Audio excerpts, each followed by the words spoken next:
નમસ્કાર સૌ વિદ્યાર્થી મિત્રોને 22 જુલાઈ 2025નું આજનું આપણે કરંટ અફેર્સ જોવા જઈ રહ્યા છે.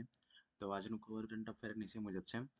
ગુજરાત રાજ્ય કરંટ અફેર્સનું આપણે સૌપ્રથમ જોઈએ અને ત્યારબાદ આપણે એમસીક્યુઝ પણ નીચે આપેલા છે તેનું આપણે અભ્યાસ કરીશું. ગુજરાત જીઆઈડીસીમાં નવી નીતિ અમલમાં મુકાઈ. તો જીઆઈડીસી એની અંદર જે નીતિ અમલમાં મુકાઈ છે એ છે ગુજરાત ઇન્ડસ્ટ્રીયલ ડેવલપમેન્ટ કોર્પોરેશન, જેનું ફૂલ નામ છે, દ્વારા નવી ઉદ્યોગ નીતિ હેઠળ 5 નવા ઇન્ડસ્ટ્રીયલ એરિયા માટે મંજૂરી આપવામાં આવી છે. આનું લક્ષ્ય નાના અને મધ્યમ ઉદ્યોગોને વેગ આપવાનું છે. જળ સંચય અભિયાન 2.0નો શુભારંભ. ગુજરાત સરકારે જળ સંચય અભિયાન 2.0 શરૂ કર્યું છે, જેમાં 2000+ તળાવો, ચેકડેમ રિનોવેટ કરવાની યોજના છે.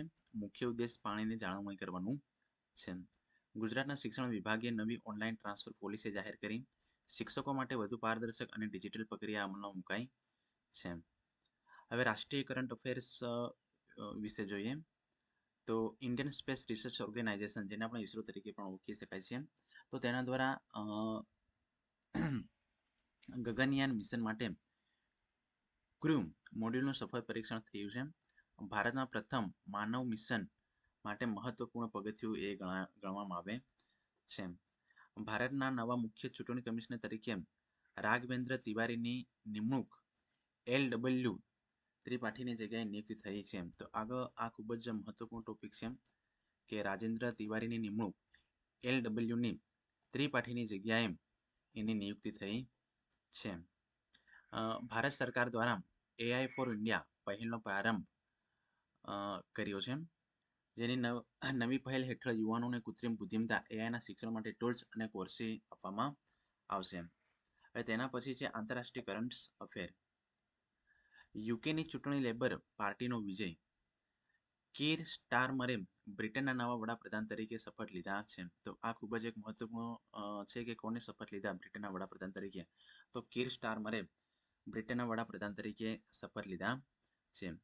યુનેસ્કો દ્વારા 3 ભારતીય સાઇટોને વર્લ્ડ હેરિટેજ યાદીમાં સ્થાન મળ્યું છે.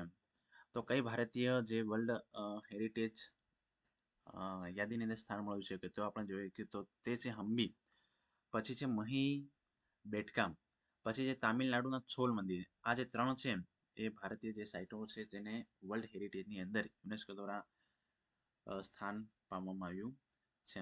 યુરોપમાં ઉગ્ર ગરમીને પગલે હેલ્થ એલર્ટ જાહેર.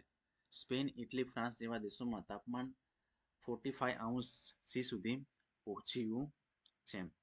હવે તેને આપણે ઉપર જે પ્રમાણે જોયું એ પ્રમાણે આપણે MCQs જોઈએ. તો MCQs છે ગુજરાતમાં જળ સંચય અભિયાન 2.0નો મુખ્ય ઉદ્દેશ શું છે? તો જેનો જવાબ નીચે આપવામાં આવેલો છે, પાણીનો જથ્થો વધારો. ઇસરો ગગનયાન મિશન કયા પ્રકારના મિશન સાથે જોડાયેલું છે? તો માનવ અવકાશ મિશન. પછી છે ભારતના નવા મુખ્ય ચૂંટણી કમિશનર તરીકે કોણ નિમાયા છે?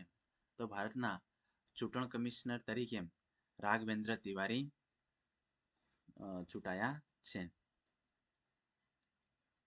યુનેસ્કો વર્લ્ડ હેરિટેજ સાઇટમાં કયા ભારતીય સ્થળોએ સમાવેશ થતો નથી? તો જે તાજમહેલ છે, જે જૂનો છે, જેનો અત્યારે સમાવેશ થતો નથી. તે તાજમહેલ પહેલેથી જ વર્લ્ડ હેરિટેજ સાઇટમાં સામેલ હતો. યુનાઇટેડ કિંગડમના નવા વડાપ્રધાન કોણ બન્યા છે? તો આપણે ઉપર જોયું એ પ્રમાણે કીર સ્ટારમર, જે અત્યારે યુકેના નવા વડાપ્રધાન તરીકે ચૂંટાયેલા છે, જે લેબર પાર્ટીના નેતા તરીકે તેઓ ચૂંટાયા છે. તો આજનું અહીંયા જ આપણું કરંટ અફેર સમાપ્ત કરીએ છીએ. Thank you very much.